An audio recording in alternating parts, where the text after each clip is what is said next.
guys, welcome back to Resistance Chicks. It's a Sunday. We're your hosts, the lovely Leah and Michelle. Today is the magnificent 10th. Michelle. Magnificent, that's good. The 10th of February, 2019. Now, if you're just joining us and you're new to us, because we've got a lot of subscribers from Nancy Pelosi, okay? And then Stephanie, if you're here from my Bible study last night, new viewer. I'm going to let y'all know something. Every Sunday when we do our Sunday show, we cover European and UK news, which really just kind of encompasses all around the world. All around the world. Well, we get a little bit selfish. We get a little bit in a bubble. Right. 6 days a week. In the United States. But no, I'm serious. We do cover world news throughout the week. But serious, there's so much going on in Europe right now that is parallel to what's going on in America. Patriots are rising up. It's a good time to be alive. It's a good time to be on YouTube. It's a good time to be on Twitter and find Transformer Emperor Trump. Yeah, that was random this morning. You know what? We're going to play that a couple times. So why don't, as we're grabbing everybody in. Okay. Why don't you play this? I don't know. Okay. I do know a little bit about it. Okay. We can do the. You do a little bit about it? I do. All right. So Italy does the Carnival. How'd you figure that out? Because I do that as research. You're not the only one that does research. Michelle does some research. Mama came out and she said I got a bigger Trump, and I want to find out what the bigger Trump is. You have to watch a bigger Trump. She was so excited about the bigger Trump. I said, I can't just show the bigger Trump. I need to know what the Carnival is. So we look at the Carnival. Okay, it's like Italy's Mardi Gras. Okay, they do it the weeks leading into like Easter. Bring them up while you're talking about it. Y'all got to they see need this. To see it because we have a vision in our mind. That's why we're laughing. Wait. Sean says, hello. Trey and I have just watched 4 hours of Resistance Chicks today, catching up on the week's news. Binging, are we? Binging on Resistance Chicks. I can't imagine a better, more lovely Sunday than spent with Lee and I. Okay, so now you have us live and we have you live, and we're going to get Transformer Trump live right now. So yeah, feel free to comment. We want to read a little more comments today. Yeah. All right. We say it every day. Okay. Let's do this. We are ready. Does this video have volume? It does. Che sono a metà tra fantasy, video che lega appunto il videogames, il fantasy e poi anche questa sorta di grande condottiero, no? Che vede appunto addirittura una corona d'alloro, ricorda un po' il Cesare romano, quindi mette insieme la tradizione romana con questo. I'm gonna pause this. Is that okay if I pause it? Sure, we gotta break it down. So, okay, all of our Italian speakers out there, I want you can't because of the thing there, to try to translate what's on the sword. Well, we can go to the website itself. We will in a minute. And we will look at what the creator had to say about his Emperor Trump.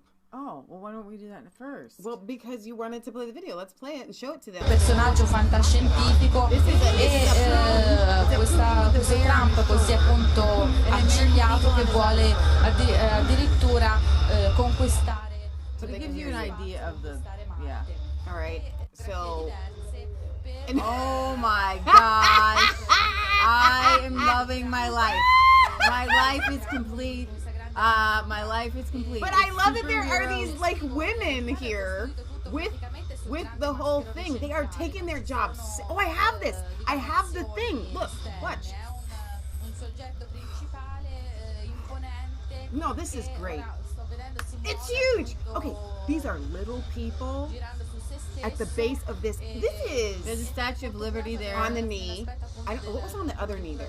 Hang on, wait, let's go back. Let's see if we can rewind it and you and I can call out what that is. Wait. Who is on? That's a smushy face. It's kind of a smushy face. I don't know. But I'm trying to see if we can tell by what that is. I wish I could see the chat right now because I'm sure other people might be able to figure out what the heck we're looking at. I want to know how they made it and how they made it so big. So and how big. It's and it moves.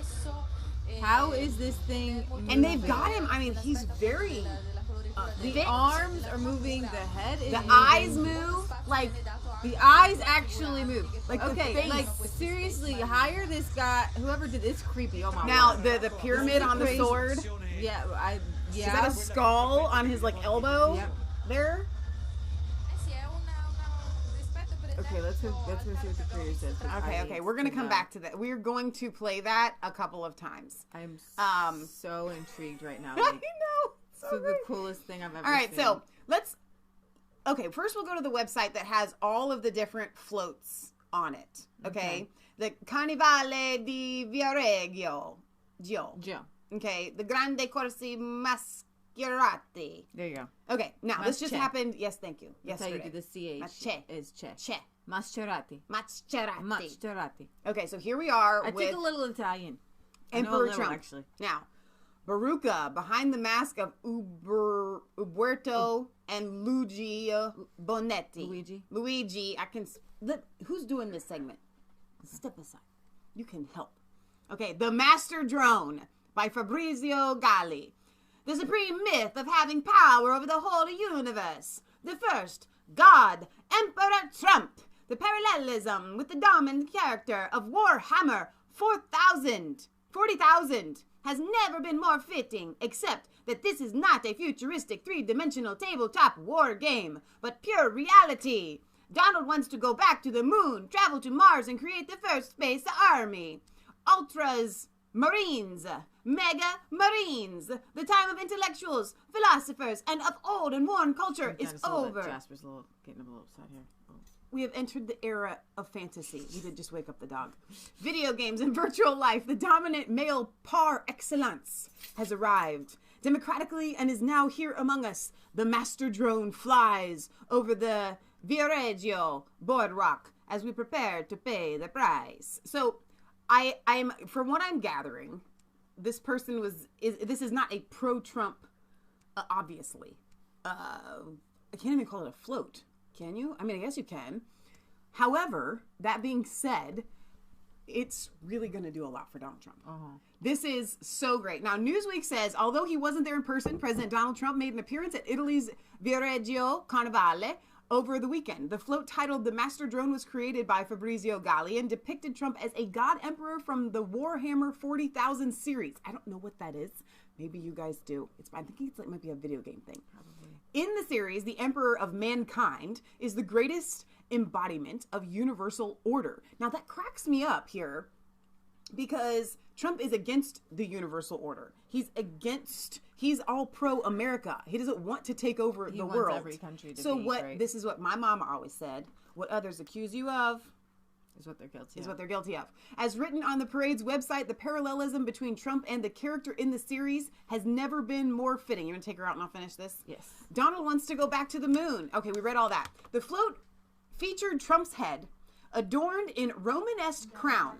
Instead of the president's usually black and blue suit, he was dressed head to toe in gold armor and had talons instead of fingers on one of his hands. In his hand was the emperor's sword, which in the series has the ability to slice through even the strongest armor without requiring much effort. See, I think this sounds like a really great thing. Anybody else? I mean, this is fantastic. All right. Written on the sword were the words, Dazi vostre, which translates to your duties. Near the sword's handles were 4 blue birds reflecting the logo of the social media's website, Twitter, which the president has routinely used to berate his enemies and advocate for his positions. Now, guys, let me close this out. This is so great.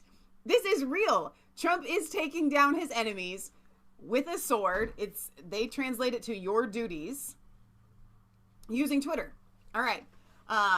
It reminds me of the Bible scripture, the sword of the Spirit, the word of God. I love it. So the sword of Trump, the word of Trump on Twitter. Of the parade, broadcast by Novi TV Lucca, showed the massive float make its way down the parade route in Viareggio, Italy. Trump's head, hands, eyes, and arms were able to move, showing him scanning the crowds that amassed the annual event.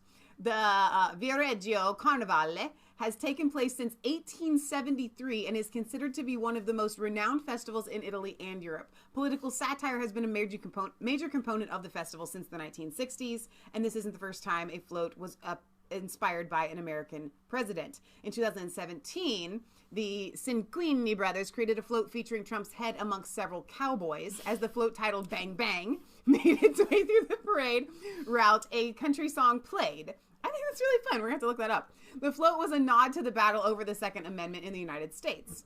In the United States that has elected Donald Trump as the next president of the United States, there are those who are fighting in defense of the constitutional law for the right to bear arms. The float was described by The Guardian. The consequences, however, are clear when one looks at the long list of crimes or of domestic accidents. Okay, yada, yada, yada. All right, so...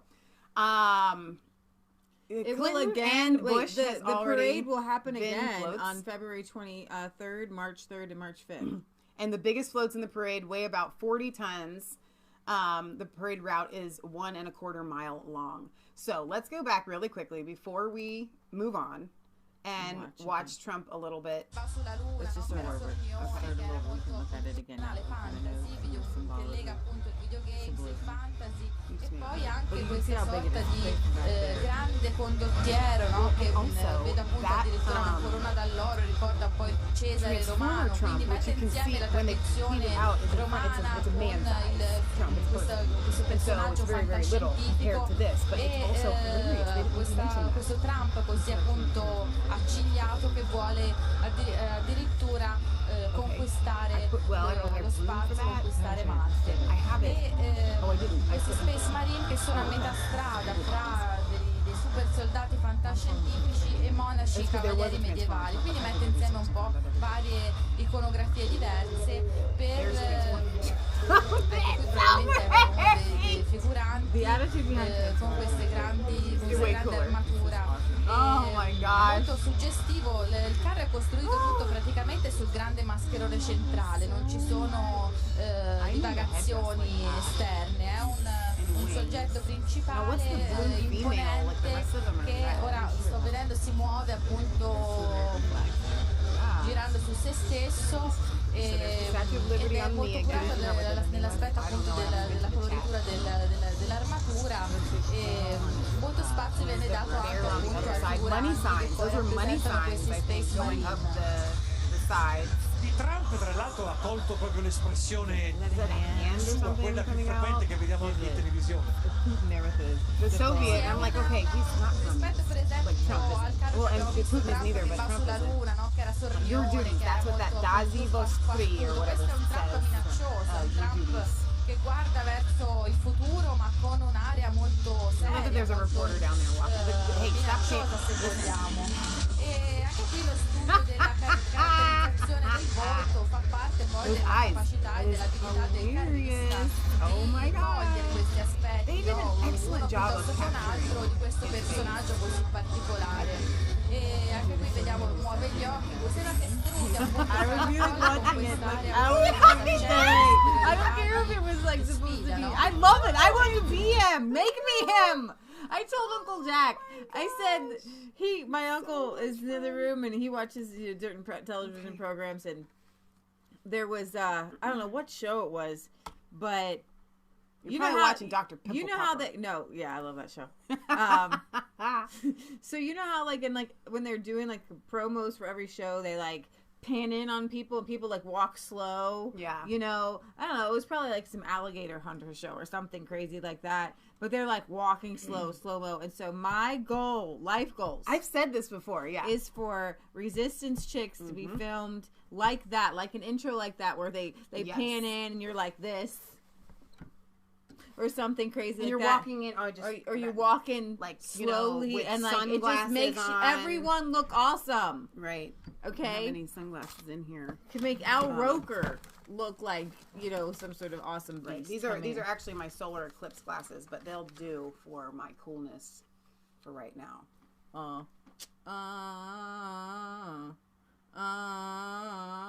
love it. Okay, go get the dog. Yeah. Well, watch out because she did go outside. But it's kind of okay. I want to know before I go get the dog, if you can put in the chat, did anybody figure out what was on? So the Statue of Liberty was on Trump's one side. You need to just get those paintings out. What paintings? The paintings that he made with Leah did make paintings and did a self-portrait. So she did a painting of myself and my mom and herself as spiritual warriors. They're in the attic. Anyway, does anybody know what the other guy, the smush face on the other leg was? I want to know in the comment section. All right. Let's go to Italy's neighbor. They're having some issues back and forth because Italy has been recognizing the yellow vests. Some of the Italian leaders have been meeting with the yellow vests. But France is having some issues there. And I'm not going to play the video, but a grenade was thrown at protesters. A grenade. A live grenade. And blew off a reporter's hand. Like, do that in the United States. Seriously. Like, they call United States brutal. They call United States police brutal. But this is like warfare. Scuffles, tear gas as anti-Macron yellow vest protests enter the 13th week. There's a clean one on the chair in here. Scuffles have broken out between French yellow vest protesters and police. In a 13th consecutive weekend of demonstrations, police fired tear gas into Paris to disperse demonstrators near Champs-Élysées Avenue. Ripped a woman's hand off. A grenade did. Is there another hand? Like more hands? A reporter's hands. There's one on the chair. The protest in the French capital has passed the National Assembly and will end up near the Eiffel Tower. This was yesterday, so I don't think there's any volume here on this video. And it didn't make it bigger. That wasn't fun, was it? Okay. Come on, play for me. The Yellow Vest activists who have brought hundreds of thousands in the streets over the past 3 months are now trying to achieve electoral success, but the movement is politically divided, has no apparent leader, and I think that's the main key. They've got to find some leaders. They've got to find somebody who speaks for them. They have to organize if they want to make change, but as soon as they organize, then somebody will take control and lead the movement. So I kind of like it being just them, just saying we are not happy with what Macron is doing. And actually, listen to this. The majority of French say Le Pen would do better than Macron on migration. A majority of French believe populist National Rally leader Marine Le Pen would do a better job on migration issues than President Emmanuel Macron. That's a new poll. The poll, which was taken by Aleb and released on Wednesday, asked participants whether they thought Miss Le Pen or President Macron would do better on key issues. 54% of French believe Le Pen would do much better job in terms of tackling illegal immigration and other issues related to migration. Le Pen also scored 52% from respondents for tackling crime and delinquency. The results come after Macron declared earlier this week at a town hall in the suburbs of Asson that we are living in a world of mass migration. I do not believe at all in the people who would build walls because walls do not work. Le Pen narrowly lost to Macron on the topic of terrorism in the survey, with 48% believing the populist leader would do better, while 51% said she would not. The populist scored the lowest in comparison to Macron on environmental issues at 27% and struggled to find support on economic issues such as taxes and employment. But I love how the French are... they're thinking. They literally say Le Pen would be better on this. Yeah, I love this. Le Pen would be better on immigration. She would be. Like, they're just being totally honest about it. So I'm trying to scour the comments to see if anybody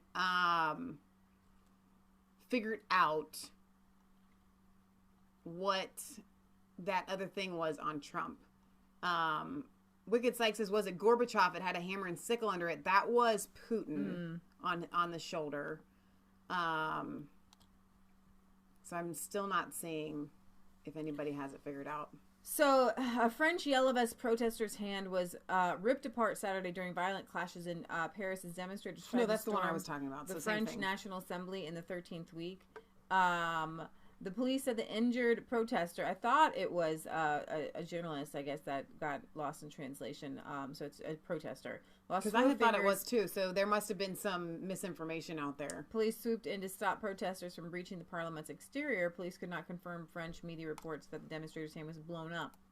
As scuffles broke out in front of the National Assembly and French police responded with tear gas, paramedics huddled around the injured protester. I do not feel like I should play this video. You can find it on the internet. Police used batons and fired tear gas in Paris to disperse demonstrators, some of whom threw debris at riot police. The French always like a good riot, but I have to tell you that once it turns violent, I have to walk away and I have to rethink what's going on. for myself, not them. They got to do what they got to do. Okay. But that's what I got to do. We are still, we don't have any volume from down here. That's what it is. I get it. It's okay. I'm sure we don't need it at this point, but thank you.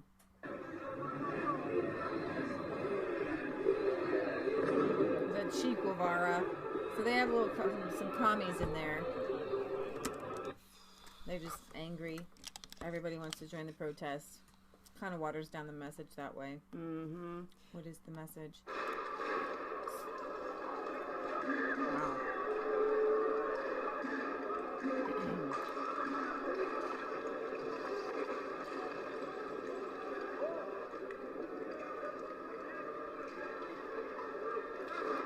You know, it's disappointing because it started out with just normal people just wanting to protest, and then it comes out the gangs, the Antifa, anybody anti-government, anybody with a beef, anybody who probably paid protesters to make them look bad, just label them all as thugs. The same thing they do, they water down the message of Trump supporters with Charlottesville, what happened there. Mm-hmm. They planned that to paint all Trump supporters as racist, where most people unite the right had no idea that they're going to be some sort of weird where are those young men there with was torches? Proof that those protesters were paid. We had Soros paid protesters over and over and over again. Well, and like you just said, they plant them into peaceful protests, and those are the shots. You can imagine how this goes in the conversations. We need to get people in there, and I want you to get the cameras on those people and create a ruckus and make them look like... Where are all those white-shirted, slick-haired young men with the torches? Where'd they go? Exactly. They showed up, now they're gone? Right. No, because they wouldn't stay quiet. They wouldn't go back into the shadows. If they were that fervent about it, you would hear from them like you do David Duke all the time. You hear. Richard Spencer was probably, I'm sure of it, was led by Obama and George Soros. Don't fall over. You're fine. To comb the internet for weakened young men and get them to show up at Charlottesville. But sorry, this is UK. This is UK. So Here we go. let's see. So I got that one. All right. Tommy Robinson. There was a video that came out, a short little video that this one here, and I had no idea what it was, but he was confronting people at the BBC over something. And we're going to get to the Panorama thing. That's what this is. If this is related, because I do have a clip. So what I'm gathering from what I'm understanding watching his videos, they were getting ready to release something on him. We're ready to release a documentary about Tommy Robinson to bring him down. And used false means. Lying, fake news media. Now, he has on camera his proof. Exactly. We haven't seen it yet. No. There's going to be a 3-part docu-series about Tommy Robinson and about this. Right. That's going to come out in the middle of February, and he's on video kind of laughing because he doesn't know when he's going to release it. I don't think you have this one, so I'm going to go ahead and play this one as his response. Be ready to beat Tommy Robinson in a way you've never seen him before. The man who's some hate. A loathsome, obnoxious, repellent individual. And others love.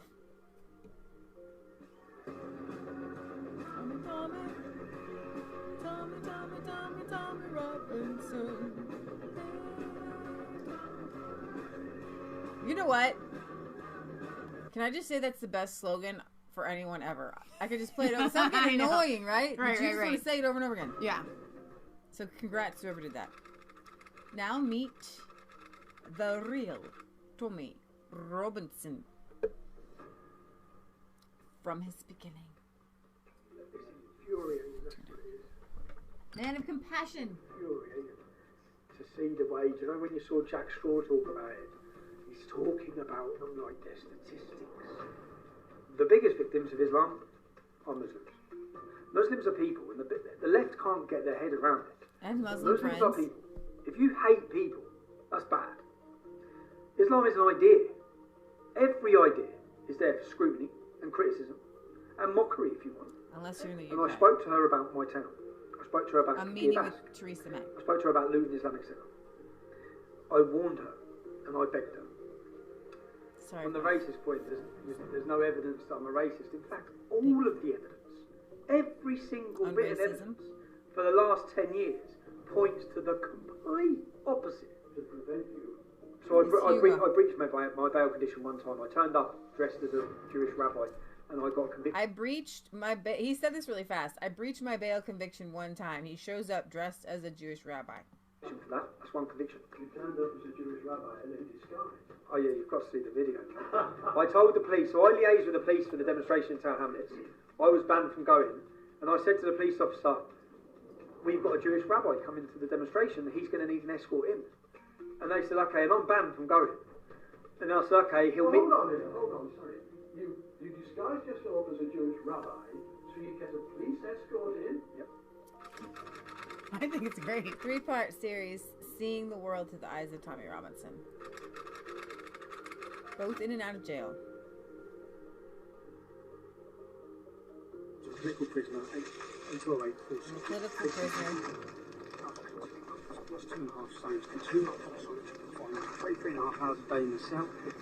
23 and a half hours a day in a cell.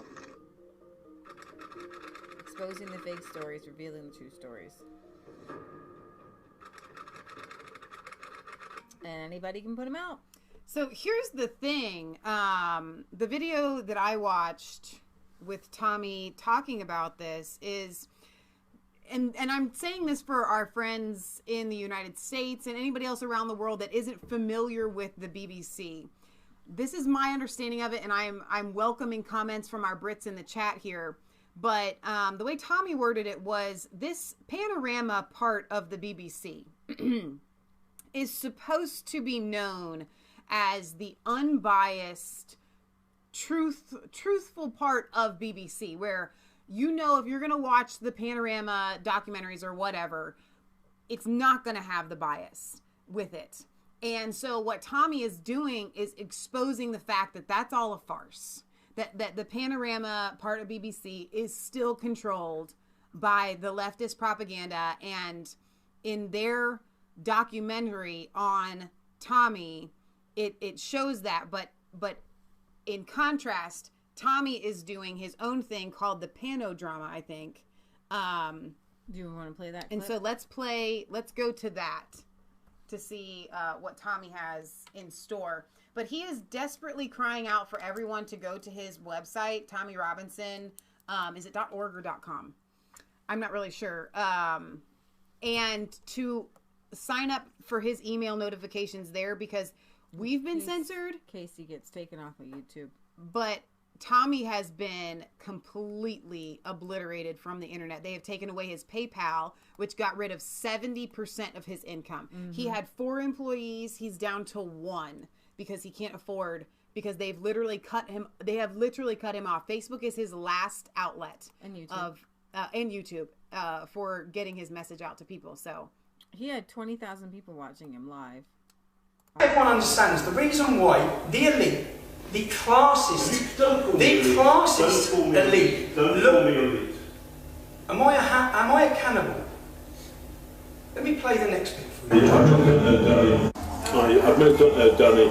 Danny was, I was working on some film on Newsnight, and Danny was in the green room. And it was unusual to meet a white working class male in the Newsnight green room. And it was so unusual that me and one of my mates, we went down there to have a drink with him in the way that you would do with somebody from the, you know, a cannibal from the Amazonian,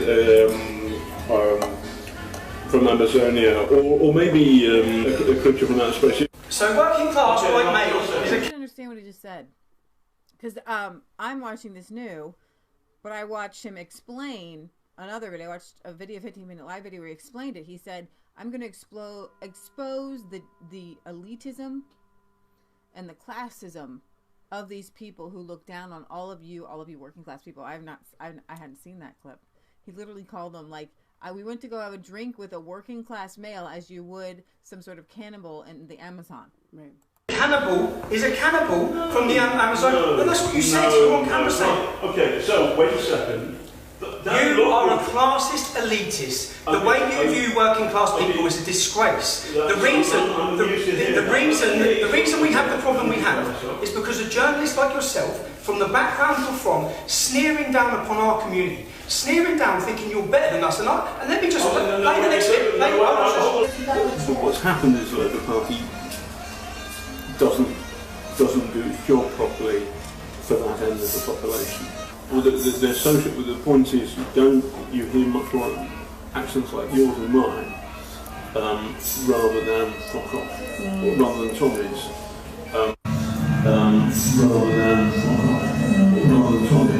So in the Labour Party, they will have accents like yours or hers, middle class, rather than fuck off. You believe the working class vocabulary is simply fuck off. No. That is your classism. No. What I'm doing here, what I'm doing here, John, is I'm exposing you, I'm exposing Panorama. Wow. So here is where Tommy confronts them again.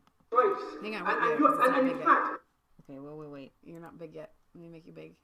All right, now go. And in fact, anyone who's been taken down by Panorama, anyone has to challenge now, because there is no integrity in any of the work you've done. You are a liar, you're a fraud, you're a racist, you're a homophobe, all in one interview. This is a lie. Okay, well, you're in trouble as well. You're in trouble as well. You're all in trouble. We invited you for an interview today. We invited you for an interview. No, I haven't. I've exposed you, okay? You were trying to destroy my life. You have been contacting people. Why were Hope Not Hate present? Why were the leaders of a far-left George Soros-funded organisation, why were they present during the interview of a person which you were goading to give bad information about? Why were they present? Tell me. If this is a Panorama documentary, why were Hope Not Hate present?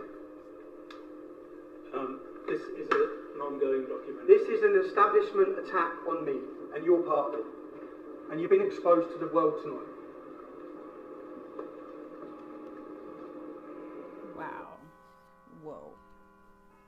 So here's the deal. Donna Terry says, where can I donate? Let me pull up Tommy's website really quick here. And so you guys can know how to donate to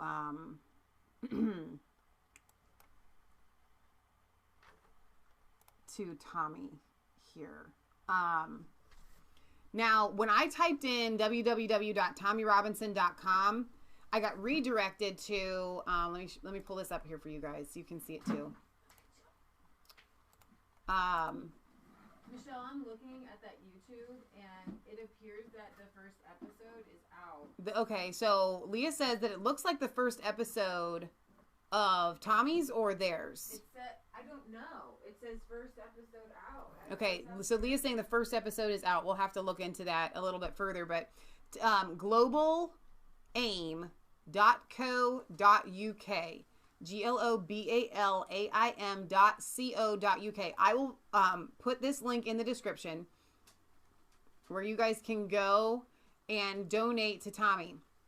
He says, on this page, they removed me from Twitter to shut me up. PayPal shut down my account as they tried to cripple me financially. The press continues to slander and libels me at every opportunity. The government took it a step further and imprisoned me illegally. They then made it illegal to report on what they did, a political prisoner in 2018 Britain. Over Christmas, they have just shut down my website. It backfired, and now more people than ever are waking up to the corruption of the establishment. I am building my team, and we are currently creating a new website. We will continue to travel the country and report the stories that the biased mainstream media and the corrupt establishment want to hide. So you guys can go here to donate to Tommy. So he needs your support more than ever right now. I don't care what you guys think about Tommy, whether you like him or whether you don't. The fact that the establishment hate him and the establishment are trying to shut him up should scare you. So that was just a clip, but it looks like it's a longer clip. You can watch it on Tommy Robinson's News. So his YouTube channel is Tommy Robinson News. Yeah, well, at least that's one of them. So we watched that one. Okay. All right. So I guess this. Go to Tommy Robinson News. It says the real Tommy Robinson Part 1. It's set. It's set to premiere. Premieres in 60 seconds right now. So literally right now while we're going live. It says February 10th, 2 p.m. Oh, excuse me. So tomorrow. No, today's the 10th. But it's 2 p.m. Eastern time? Like in well, a minute? I'm guessing they know where you are right now on YouTube. Oh, wow. So it's set to go like now. Yeah. So the live chat's going. Go back. You can see the live chat. Tommy Robinson News. Share and copy this everywhere. The people who made this have said we are allowed to share it and copy it with no copyright issues. So this is Tommy Robinson News, but this isn't Tommy's actual page. Okay. Well, but either way, it's worth. Right. Let's see. If he's here, he is. There he is. All right. So, I'm not seeing where he. So I'm guessing uploaded. what they're going to do is they're going to just kind of live stream it straight from as it premieres. They're going to premiere it. Yeah. Right then and there. Yeah, but I don't see it premiering on his channel. No, it doesn't look like it is going Okay. to. All right. Well, there's that. And it's we stand behind Tommy Robinson 100%. Totally. Yeah. We're going to move on. We're moving on to other news in Europe. So we have in the United States some. She's okay. Probably some wonderful socialists who would like universal income for everyone. I don't know how that works for anybody unwilling or unable to work. Unwilling being a very funny part of that one. That's the modern monetary theory people who say that you I'm gonna try to make her sit down. Okay. That say that we can just take everybody's money. We can make up as much money as we want. If you want to work, you can work. We'll let you. We will let you. If you don't want to work, then you don't have to work. Right. And most assuredly, if you're unable to work, then you don't have to work, which we already have that mostly in the United States. Although you need to know that if you are unable to work in the United States, they will give you just enough money to pay for renting an apartment and eating and your health care. That's it. If you want clothing, you need free donations. If you want a hairbrush, you need free donations. Yeah. There is not enough money to live on with what they give you. It's like what's in Paris. You have to have family that is supporting you. Yeah, I think a person on Social Security and Medicaid maybe gets like $600 a month or something like that. I think it's like $700 or something, but still, it's not a lot of money. All right. So with socialists rising, calling free everything for everyone, let's take a look at with Finland. There's a topic of quantitative easing for people, or helicopter money, or as the more accountant-sounding people, universal basic income, as they've called it. Why should people be forced to work? Why should people have to take responsibility for themselves? And so Finland had one of these universal basic income as part of an experiment in Finland. 2,000 unemployed people between the ages of 25 and 58 were paid a tax-free 490 pound income. This was independent of any other income they had and had no conditions on it. Universal basic income has ascended policy debates in recent years, motivated by the shortcomings of existing welfare systems and our rapidly changing and increasing dysfunctional labor markets. Yet, despite the idea's widespread appeal, there remain substantial and unanswered questions about its economic viability. So, what are the results in Finland? People were happier, but no new jobs were ever were created. The recipients of this basic income had less stress symptoms, as well as less difficulties to concentrate and less health problems than the control group. They were also more confident in their future and their ability to influence societal issues from not having to work. The recipients of the basic income were no better or worse than the control group at finding employment in the open labor market, and basically give people free money, and they're just not gonna get a job. They're not gonna work. They're not gonna sustain themselves. They will just happily sit on the internet and make, societal changes. Yeah. Oh my gosh. So what's the name of that, the redheaded guru guy that makes the videos? His video on being a social justice warrior is so hilarious. I make effectual change, and it's my job to like take you down. That's what I do because you're judging, and so it's my job to judge you for judging people. I mean, but it's so true. That's exactly what they do. Yeah. No, you're right. You're right. This story here is what really got my goat here in the UK. In the UK, there in the UK. It has such wide implications, and it is so disconcerting that I'm taking this before the this is my appeal to heaven flag. Almighty God. Nothing you can do. Like, this is like speechless, like literally speechless. You can't speak. And I'm shocked that more people aren't shocked that, okay, a mother was arrested in front of her children because on the internet, she called a trans activist a man. I'm going to say that again. There's a woman on the internet, said something on the internet to a man. I'm still in America. Okay. They might ban me from the UK. A man who dresses as a woman and is an activist, violent activist, you know. And she said, "You're still a man." And the police in the UK, who I know for a surety, have decided not to go after petty crime in the UK. Like, if it's a small robbery, if they're stealing snacks and small things from stores, right? They won't go after these real criminals who really stole something. But they have so much extra time on their hands that someone said something that somebody thought was mean, even though it was literally scientifically correct. Okay? I'm saying this, I hate to use the word literally all the time, but like, literally scientifically correct. Factual. And you can be arrested for being scientifically factual now.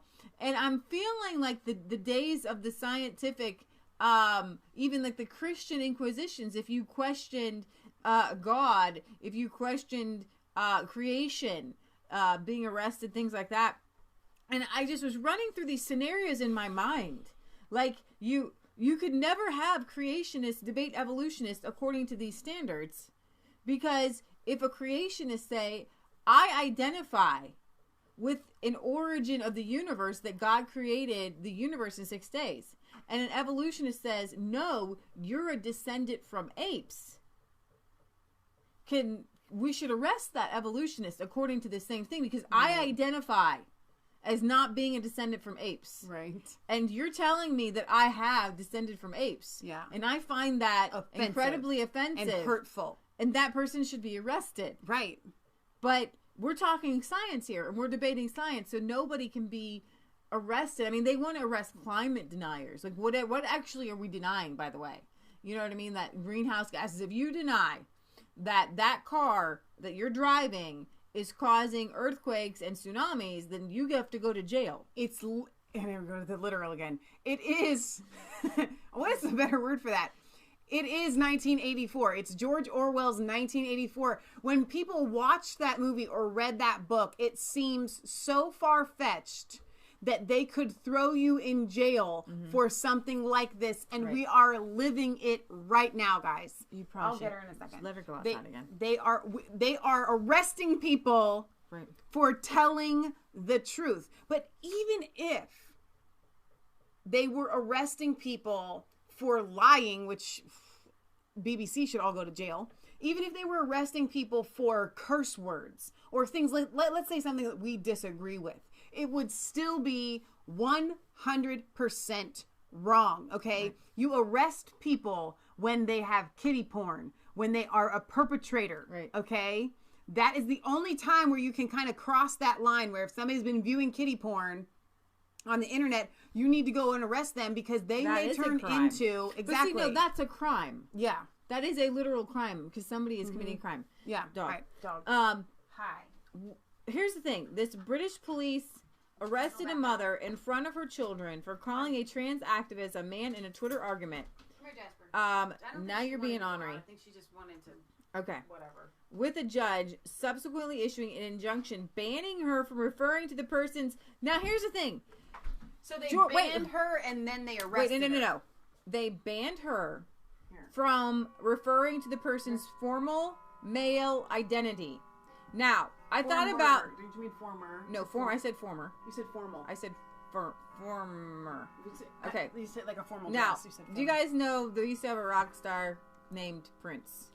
Then he changed his name to a symbol, and he was known as the artist formerly known as Prince. So under this law, if you tried to identify Prince as Prince and say, hey, then they could come and arrest you if he didn't want to be now, but it's still a great example. Because that is absolutely insane. Because here's the thing. Like, to refer to the person as it's so, like, 38-year-old Kate Scottow of Hitchins, Hertfordshire, said she was arrested in my home by 3 officers. 3! They had 3 officers take this woman But they can't arrest petty crime. And they don't have the resources to really look into these, rape gangs and grooming gangs. She had an autistic 10-year-old and a 20-month-old. I was then detained for 7 hours in a cell with no sanitary products, which she needed. She was arrested for harassment and malicious communications because I called someone out and misgendered them on Twitter. Police officers have said that to have taken her DNA, fingerprints, and photograph, and continue to retain her laptop and mobile phone months after they arrested her December 1st, hindering her university studies. And the Hertfordshire police have confirmed the arrest, telling the newspaper, we take all reports of malicious communication seriously. She didn't threaten this person. She didn't say, I'm going to come to your home. She didn't say anything at all. Sean says, we are just outside of Hitchinhurst. Oh, wow. Well, be careful to misgender anyone. Specifically, this is terrifying. Ms. Scottow is said to have been interrogated for dead naming. Now, here's the thing. Thomas Jefferson said that all our federal laws should be known by every child. You should be able to quote them, know them. Yeah. Up until maybe a month ago, I hadn't heard the term dead naming. Now, I am relatively intelligent, and I have fairly good deduction skills. Deanna on Facebook says they are creation deniers. It's now 1984. Upside down world is freaky. So I can deduct and deduce, whatever, that dead naming means you call somebody their previous name before they transitioned to a transgender gender. Okay? I agree. It's a crime now to dead name someone. So, if you ever call Bruce Jenner, right, even though he's Caitlyn Jenner now, you call him Bruce Jenner even though he was the athlete, you literally have to have a mouthful when you talk about his past, her past. This is an athlete formerly known as Bruce Jenner. Yeah. He won it. Caitlyn Jenner did not win any Olympic medals. Okay? Yeah, true. Bruce Jenner won the medals. So there was this episode in Star Trek where a being was transferred into different beings. There's many episodes like that. But yeah. Like there's a particular one, Deep Space Nine, where it's a he and then it's a she and then it's a he and it's a she. Yeah. And this is the case. Right. So if you refer to this person as their former person, then somehow you're dead naming them. And it's a worse crime than petty theft. It is a terrifying world that we live in when you can't speak openly. And like you just said, like, let's say you are a person, in their 70s who has never gotten onto the internet before. And all of a sudden you get a laptop, you get on Twitter, you get on Facebook, and you do this.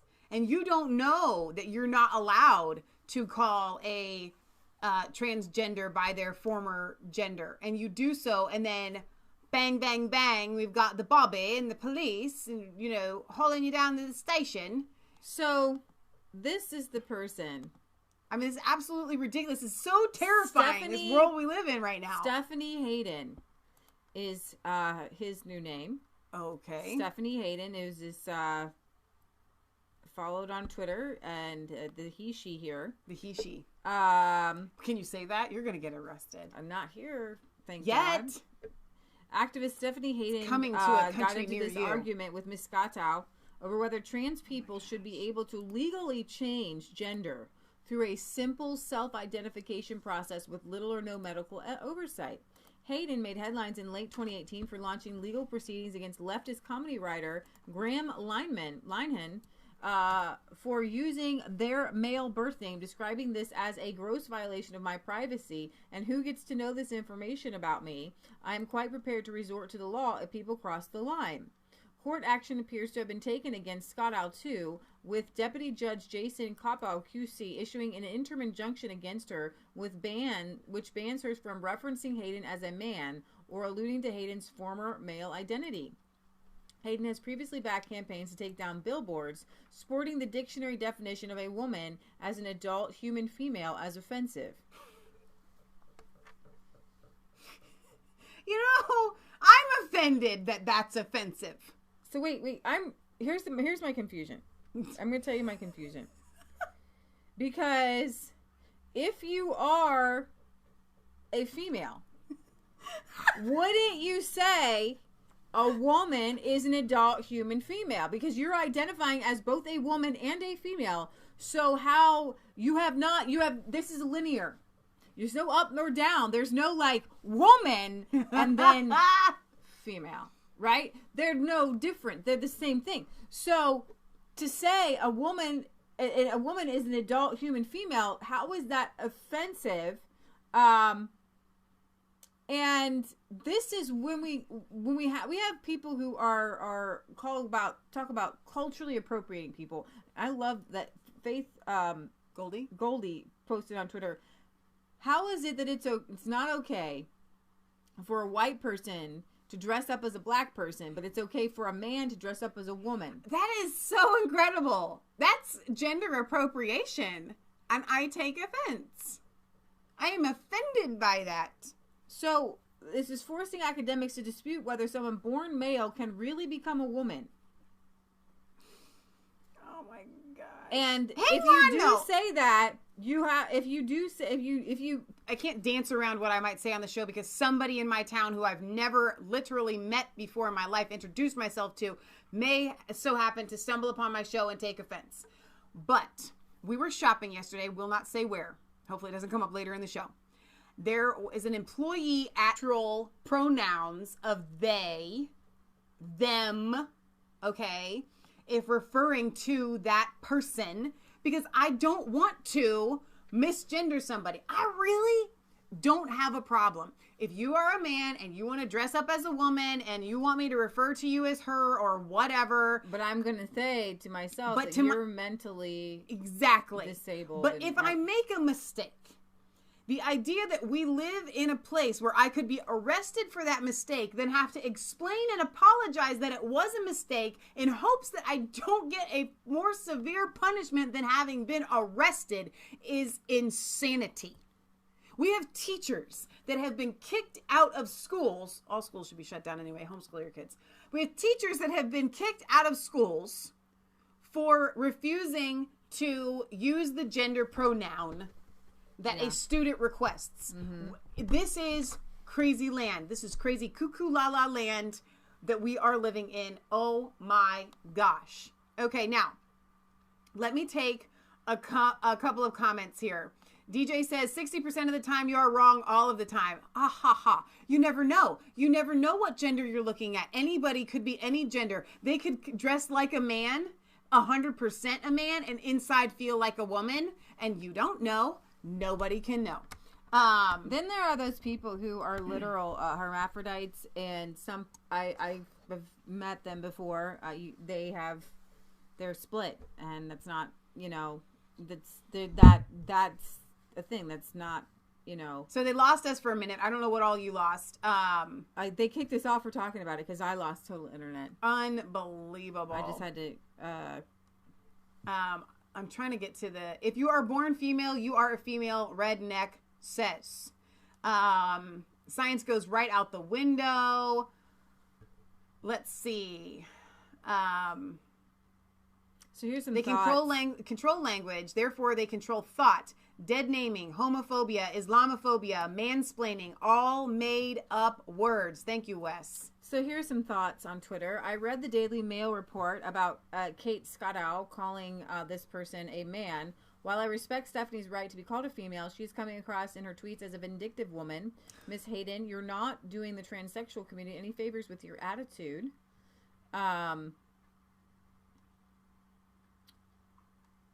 let's see.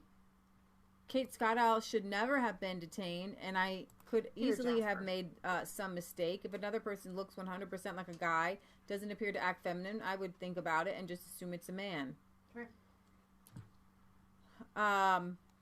Is this true? Confirming the arrest of Kate Scott Hertfordshire Police says we take all reports seriously. Oh, really? So here is the Daily Mail report that came out yesterday. Oh my and gosh. I guess that's where Breitbart picked it up from the Daily Mail. This is wait. Kate I Scott like Worth the Look says, "Man, I feel half man, half woman," to the Shania Twain song. It's I can't even deliver this segment with a straight face because it's absolutely absurd. The only time a straight face can come in is when I'm just upset at the fact that this is scary true. That this can happen, that this lady can be arrested. I mean, guys, oh my gosh. This is so... How do they know what a woman feels like, Barbara wants to know? That is a really good question. They've had people who are supposed to try to identify as a woman before try to give pap screenings and all the feminine, it's like we have to pretend. We literally all have playing to house. pretend. Yeah. And I had a friend of mine post on Facebook, and I wasn't. She said, "Please don't say anything." Hang on, wait. Just because I gave you a little piece. She said, "That's really funny." She's licking all over. She was so proud of her son because her son Here, you can't just do that. ran into a child at school who said he wasn't sure. She wasn't sure of what gender they were, and she was so proud of her son because he said, "Okay, whatever." Yeah. Now I would be proud of my child too because we should never. What I would tell my child is that child is confused. You never, ever, ever, ever, ever make fun of a confused person. Yeah. And it's a horrible place to be. If anybody thinks that it's this good place to be, to not know if you're in a body with biological components that are female or male, to think that your mind is in the wrong body. And Jasper is very much here. There is a thing called it's called body dysmorphia. Okay. Okay. So I got a little thing in my nose. So if you say, "Oh my gosh, I hate my hand. I hate my hand. I should not have been born with two hands." Okay. Yeah. And you go to the doctor and say, "Would you cut my hand off? I'm supposed to be handless." Or you say, "I identify as a one-armed person." Or I identify as... And this arm is in my way. The reason doctors are getting behind this is because of population control. They don't... I mean, Bill Gates is behind this, and they're pushing it, and they're pushing it, and they're pushing it, and they're preying on susceptible young minds and older minds. And Pause, though, right there, because you hit a nail on a head. Why is it that we're seeing it more and more in young people? Because that is where they have targeted. Right. Because your mind, when you are young, is malleable. It is. And you can shape it, you can mold it, you can influence it. It is weak. And that's why they have gone after the kids. So you hit the nail on the head. It is about population control. And so we are confusing two very different things.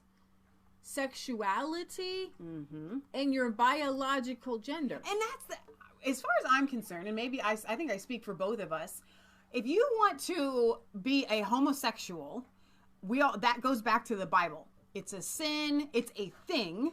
You can identify it as, I am a man attracted to other men. I am a woman attracted to other women.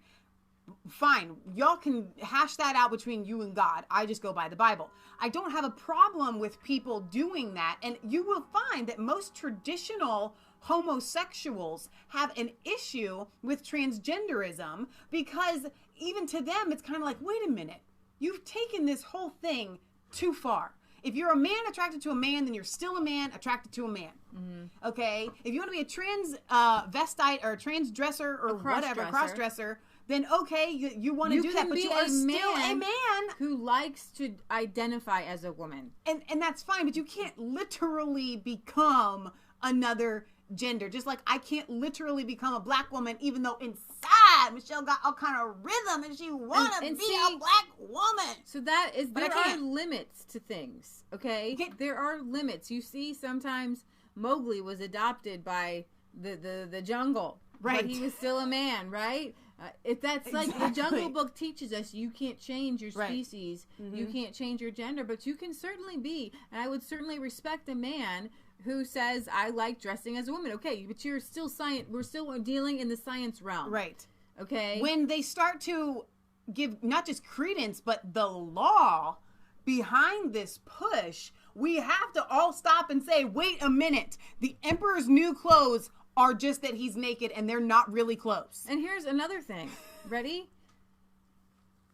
You can't force somebody to call you Tom, Dick, Harry, Sally. You can't say legally, you must call me by my name. If somebody keeps coming up and calling me, I would say harassing me, Lakeisha. I was going to say Lakeisha. You know, but somebody you kept look calling me like that. a Lakeisha. I would just look at you like you're crazy. Like, my name is Leah, whatever. Right? Who cares?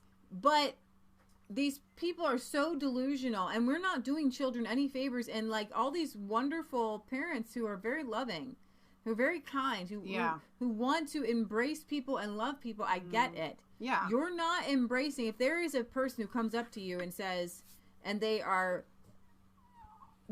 obviously physically fit, and they come up to you and they say, I'm so fat, tell me I'm fat. And you're going to say, fat. No, I'm sorry, I cannot do that. I won't do that to you. Right, because you're not a fat person. Or you're not overweight. Let's say a drop-dead gorgeous person comes and says, I'm so ugly. No, I'm not going to call you ugly. You wouldn't call anybody ugly anyway. But when you talk about these extremes that are societal understandings that we don't But it goes even more. See, it's even deeper than that, because we're talking about ugly and beauty is a... It is in the eye of the beholder. Eye of the beholder, but like being physically fit versus being out of shape, that is a scientific thing. Right. If you say, you know, I have hair on my head and I identify as a bald man, you have hair on your head. You're not bald. I'm sorry. Oh my gosh. When it comes to this with children and they're questioning, you know, their gender, all I keep going back to is when you were a tomboy and how you hadn't gone through puberty yet. Right. And that's where they're getting these kids, because they don't have the rush of hormones to let them their sexuality itself hasn't developed, and sexuality doesn't develop the same for every person, and it doesn't develop the same in the same vein for every person. Right. So somebody's sexuality is different, but that's also personal. It shouldn't be blasted everywhere. But I want to clarify something here, because we have also reached an apex in society where it's not just children whose minds are malleable because they are children. They go after the abused children the most, because while our background has abuse in it, when I was a tomboy, our older half-brother loved the Dallas Cowboys. So I had a Dallas Cowboys starter jacket, I had a Dallas Cowboys hat, and I thought I loved the Dallas Cowboys. Never watched a game. I just admired my brother and I wanted to be like him. And so I took on a tomboy kind of persona because I wanted to be like my brother, but I was boy crazy as all get out at that age. And I wasn't confused about my gender at all. Okay, I literally knew that I wanted to be a girl. I knew that I was a girl. I just kind of wanted to be a rough and tumble one at the time. But these kids, it's not just taking a girl that's a tomboy and saying, okay, because your mind is malleable, but you see, can. They have to already be broken in certain areas. Think, because I've seen the comments of females, tons of them, who said I was a tomboy. Millions of them. And they said, oh my goodness, what would society have done to me if I was a tomboy then? Like, it's scary. I went with, and I thought it was cool to have a nickname. First day of sixth grade, they were going through, and the kids that the teacher would say, what's your name? And you would give your name, and then she would say, do you go by any other name? And the kids that had nicknames were so cool. I remember sitting in sixth grade, and I remember saying to myself, I really want a nickname. And I'm thinking, I didn't plan it. And I remember thinking, and so when they asked me what my name was, I literally said Mitch. It was the closest thing to Michelle that I could come up with, because I hated Shelly. I just wanted to have a nickname. So I came up with that. For the entire sixth grade year, I'm called Mitch. Now, can you imagine? You're right. I'm going with you, because you're right. I would probably have had teachers pull me aside and talk to me about my sexuality, and what kind of invasion of privacy is that? Well, Mitch, you wear these sports clothes sometimes. You know, you go by Mitch, and we need to talk. How do you feel about your gender? That's such an invasion of privacy. Don't send your kids to public school because they will do this to your child. They will invade their privacy. Right. And it's a very scary thought. You're 100% right. And I think about that what they're especially doing to young boys. Yeah. Because it's the young boys who they haven't developed their sexuality yet. Yeah, but with the boys, it's a little bit harder. Because of what's going on in our nutrition and water and food and environment, they have so much more estrogen. So they are literally experiencing hormone imbalances that are very confusing. That's true. There is that. But more than that, we have parents who want their boys to be girls. True. And you see that it's not so much the kids, but you see the moms who are dressing their boys up as Lakeisha. And doesn't help to have these shows called the drag shows and have kids watching it, because you become what you watch. Why do you think kids want to be football players? Right. They become what they watch. Why do you think kids want to be special? And they want to be special. And so if you can't be an athlete, if you can't be smart, maybe I should just change my gender. Right. Okay. Yeah, that was a good segment. Nigel Farage has a new party. Now, I don't know how you all feel about this. I'm sure we'll have very mixed reviews, so leave your comments in the comment section. Nigel Farage has an official Brexit party, and it's recognized by the Electoral Commission. Britain's Pause right there, because I hate to miss the comments. Okay. Cinderly on Facebook says, when I was a waitress, they always made me serve this one giant man in a wig dressed as a woman. Always felt really awkward around him. What about the way that made me feel, and why don't my feelings count? Good question. Very good question. Now continue.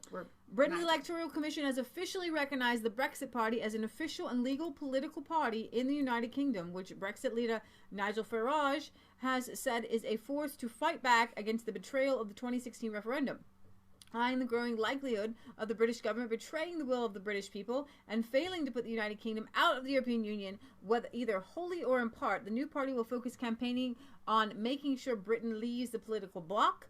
Speaking of his reasoning behind returning to the front line of politics, having spent much of the past year campaigning with a cross-party pro-Brexit group instead, Mr. Farage wrote Friday, "The party was founded with my full support and with the intention of fighting the European elections on May 23rd if Brexit has not been delivered." Now, Theresa May is rumored to have to want an extra 2 months. So what are you going to do? That puts you really close to these elections. So what, you leave on let's say May 23rd or May 29th? Well, the it's supposed to be if you leave March. On May 29th, then the elections would have already come to pass. So what is this? I have made it clear many times that I will not stand by and do nothing if the referendum result is betrayed. So should this election need to be contested, I will stand as a candidate for the Brexit Party and I will give it my all. So, and I had asked Horatio, he didn't get back with me. Little stinker. Anyway, and maybe Britt Baza or Sean or one of you Brits in the chat can answer this question for me. How many parties get to send MEPs? You know, just because he starts up this new party, what's to ensure? Because I know there are so many parties in the UK. You have to have, I'm guessing, a certain percentage of representation, and how do those kind of votes take place within your party so that you know you have enough votes to be worthy of being sent? I'm a little bit confused about that. So in 2014, Mr. Farage led UKIP and emerged the leader of the largest party in the UK, an achievement which was a major contributing factor to the Prime Minister David Cameron announcing a referendum on Britain's membership of the European Union. So it's hard to see this dividedness between Nigel Farage and UKIP, but it is what it is. So I'm Just a Man says, now you made me say that out loud, haha. Any party if someone lives in that area, 650 seats, girls only. Britt Baza says all political parties can front candidate MEPs to the EU Parliament. So you guys have a lot of parties in the UK. Like, so anybody can send a candidate to the European Parliament. Okay. Wow. All right, so Theresa May begging MPs for more time to amend her deal. With Brexit just 47 days away, the British governor is asking lawmakers to give Prime Minister Theresa May more time to rework her deal. Nothing like going down to the last minute, right?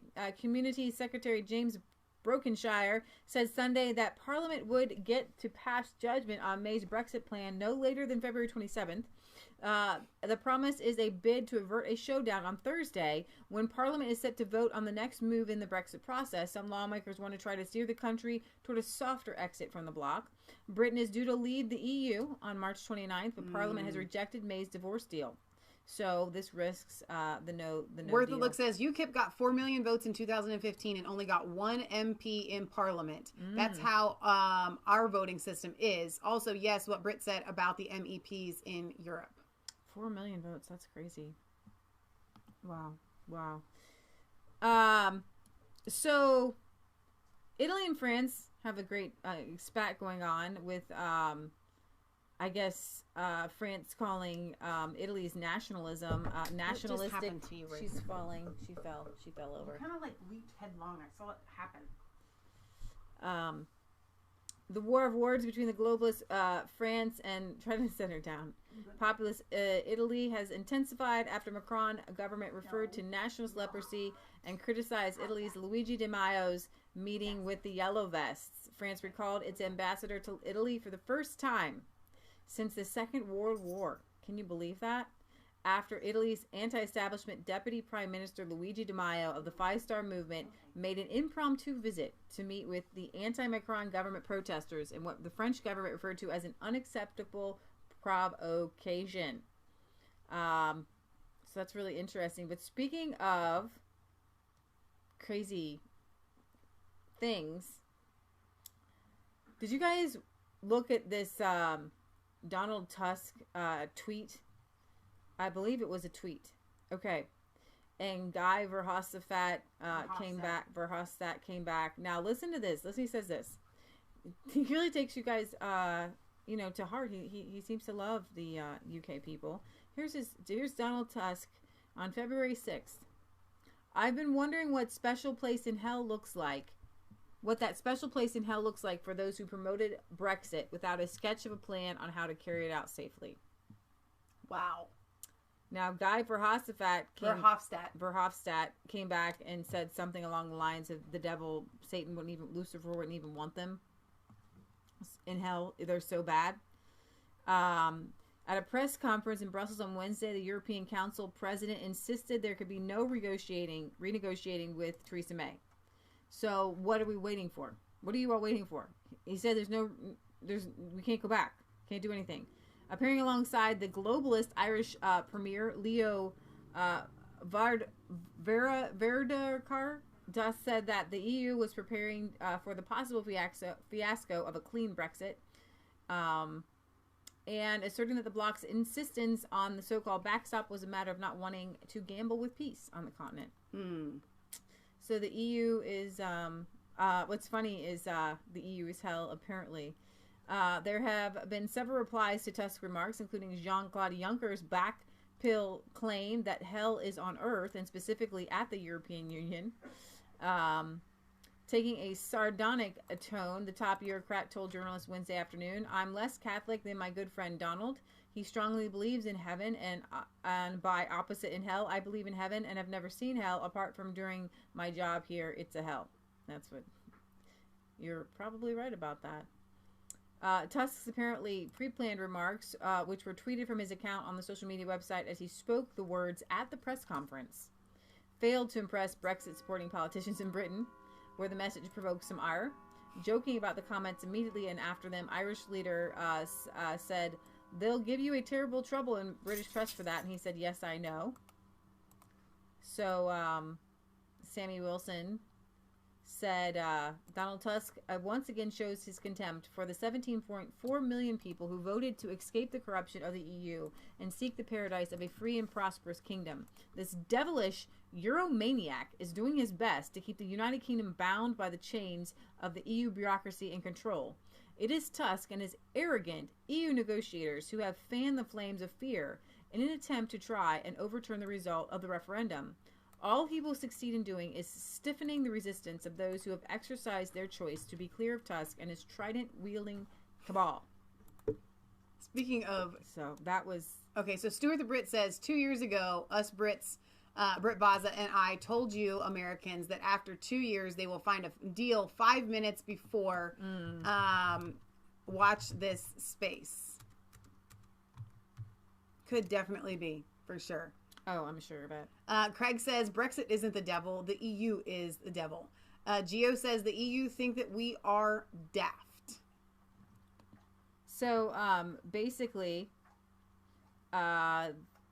this go to hell, Donald Tusk. Tusk's insistence that Brexiteers are headed for hell sums up the Brussels oligarchy criticism. Wow. It's used to be reminded every now and then just how much the Brussels oligarchy hates the British people. So, be grateful for Donald Tusk, President of the European Council, for his slipped mask comment. He effectively condemned to hell 17.4 million Britons who voted for Brexit. He wondered aloud what special place in hell will be for those who promoted Brexit without even a sketch of plans on how to carry it out. The diplomatic facade fell, and here we had Eurocrat elitism in all its rawness and nastiness. They really do view those who dissent from their illiberal, undemocratic writ as evil beings, sinners, disruptors of decency, destined for the further reaches of hell itself. So we can go back to what my mama always said. What they Somebody accuses you of is what they are guilty of. Lancer on YouTube says, I feel like voting is pointless because, one, they are important. Lots of people to counter your and my votes. And two, they make tons of ghost votes to counter our votes. They do that. They absolutely do. So let us listen to Rees-Mogg's response. But Donald Tusk really ought to be allowed to speak for himself. This is what he had to say. I've been wondering what that special place in hell looks like for those who promoted Brexit without even a sketch of a plan how to carry it safely. And this is what we have to say to Mr. Tusk. The bells of hell go ting-a-ling-a-ling for you, but not for me. And the little devils only sing-a-ling-a-ling for you, but not for me. Oh, death, where is thy sting? I love this. Oh, brave thy victory. The bells of hell go ting-a-ling-a-ling. Now, many of you will recognize... I want to learn that song. Go jing-a-ling-a-ling for you, but not for me. That First World War tune, I can't claim I was there at the time. I'm not that old. But the bells of hell go ting-a-ling-a-ling for you, but not for me, Mr. Tusk, I think, is the answer, as your European Union is in endless trouble. So the EU looks to be in an awful muddle, and all its president can do is make rude remarks about the British. But we don't really mind, do we? Because we laugh at Mr. Tusk. We say, Tusk, Tusk, to the president, one of the 5 presidents of the European Union. Oh, man. Donna Terry says, well, that explains it. For years, I've been identifying as a rich person. That was during my heavy shopping days. Never mind.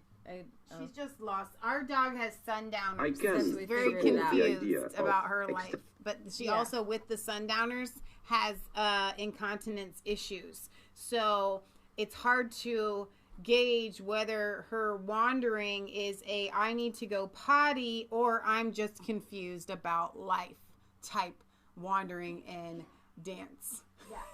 And she tends to do it a lot more when we're going live than at any other time. Yeah.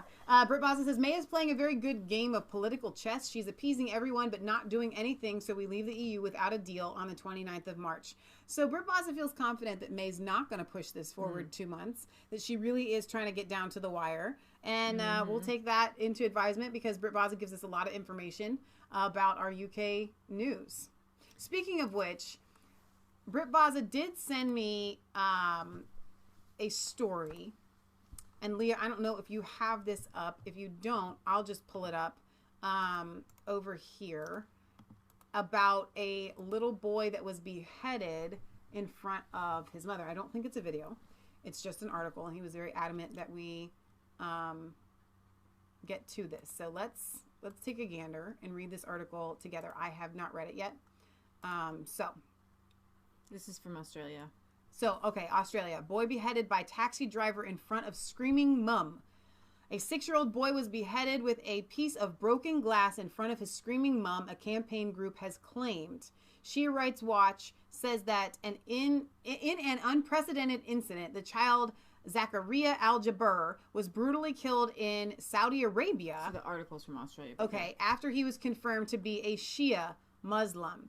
TMV, which has posted footage of the murdered boy's funeral on its website, claims he was killed in broad daylight in the city of Medina last Thursday, the Sun reported. The broadcaster reports that officials in Saudi Arabia said the taxi driver has mental health issues. However, local residents have claimed it was an act of sectarianism because the boy was from a Shia Muslim background.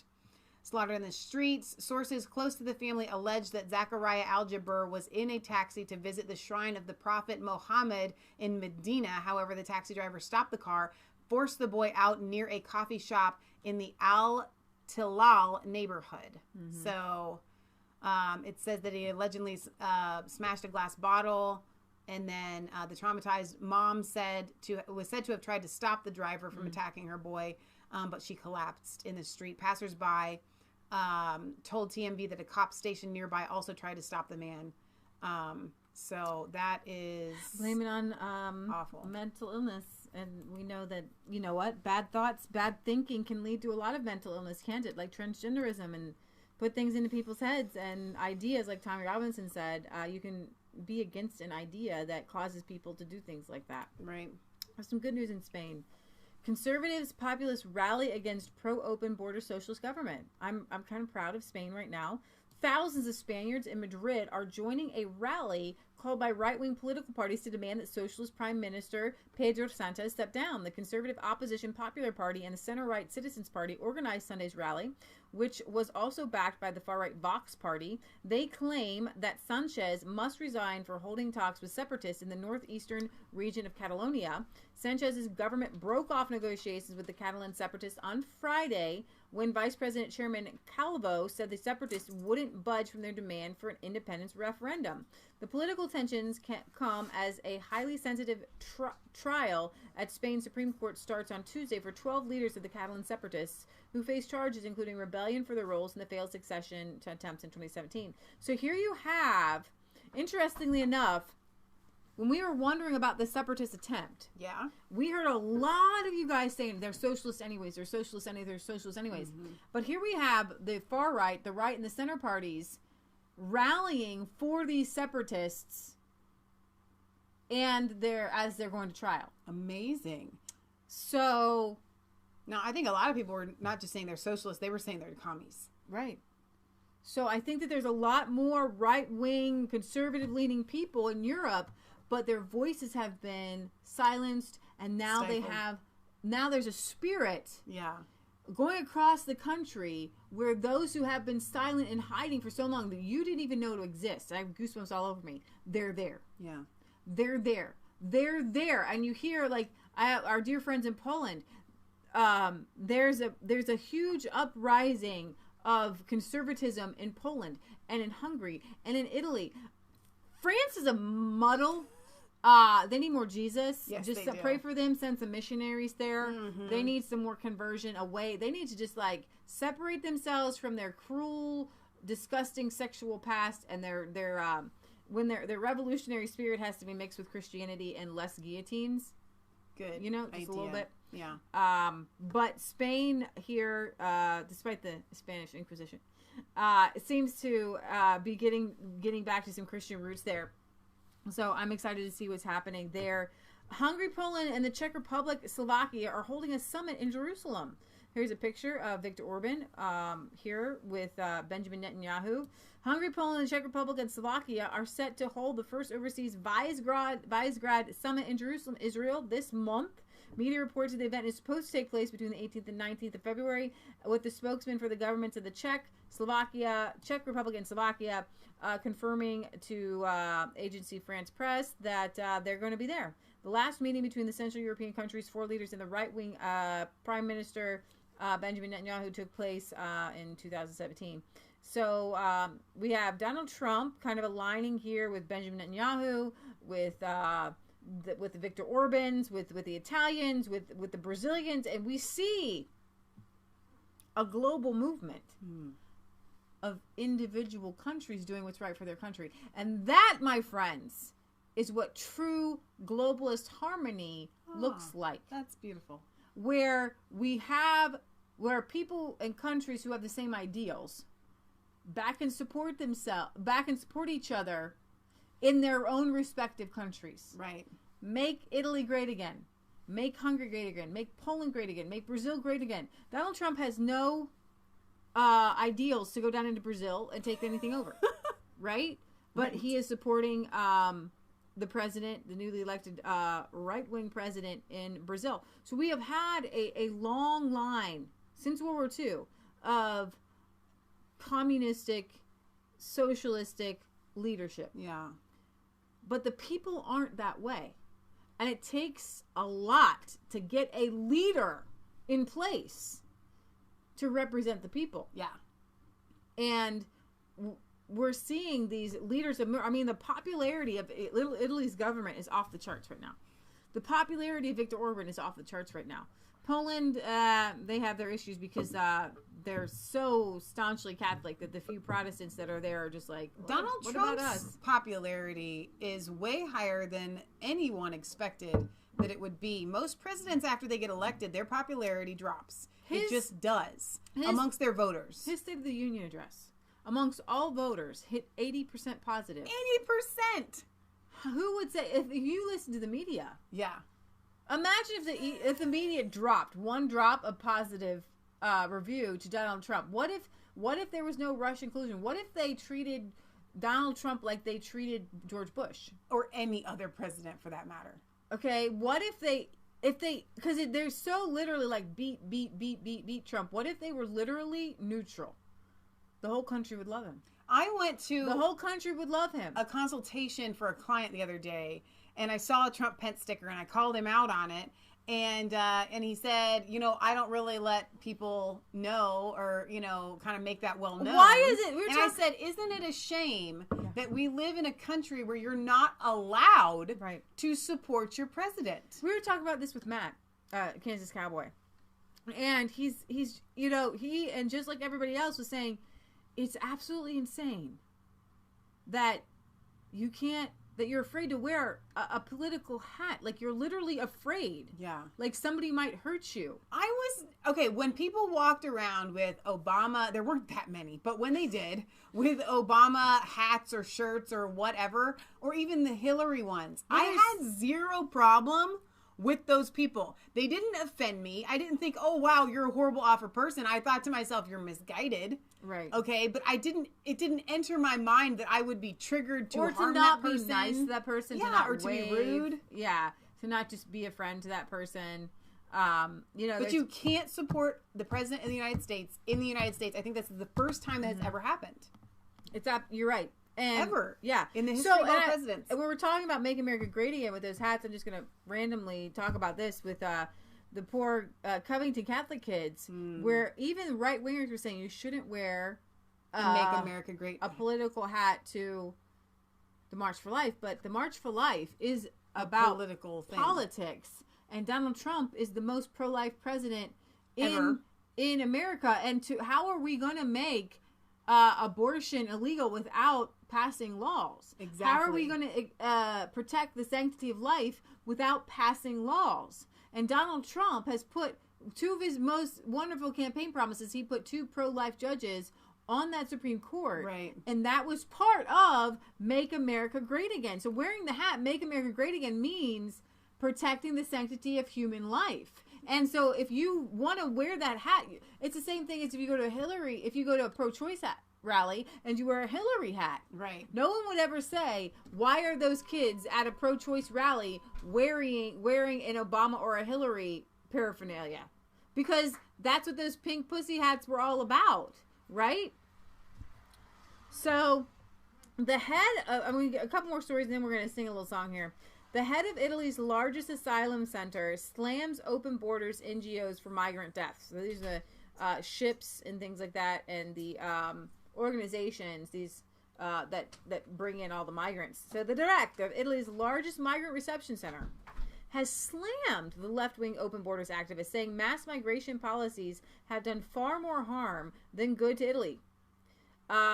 Francesco Mangiano, the director of this asylum center, has come out publicly against the policy of open borders, saying the left-wing do-gooder activists have helped lead to thousands of deaths in the Mediterranean. Not even kidding. 15,000 deaths were reported. 15,000, and that's blood on their hands. Blood on their hands. He also showed disappointment at the recent move by Salvini to shut down the Cara of Mineo after a number of crimes have been tied to the center. Partly as a cost-saving measure, the migrants housed there are expected to be distributed to other centers across Italy, with the first 50 migrants being evicted. The truth is that it was a den of humanity, he said, displaying the few dozen cases of arrests for different crimes, he said. So there are, in their country, 600,000 denials for asylum. And they just kind of walking around as living as zombies. They have to be deported. They have to go back home. They have to go back home. So, Michelle, that's all my news for today. Okay, so I believe it is. Can just the bells of hells go ding-a-ling-a-ling for you and not for me. Oh my gosh, it's in my head. I can't get it out of my head. That is hilarious. Not for me. That's really, really hell go ding-a-ling-a-ling for you and not for me. Right, could you just shut down, please? Okay, so before we go, we're gonna go back to the Trump thing. God, Emperor Trump. I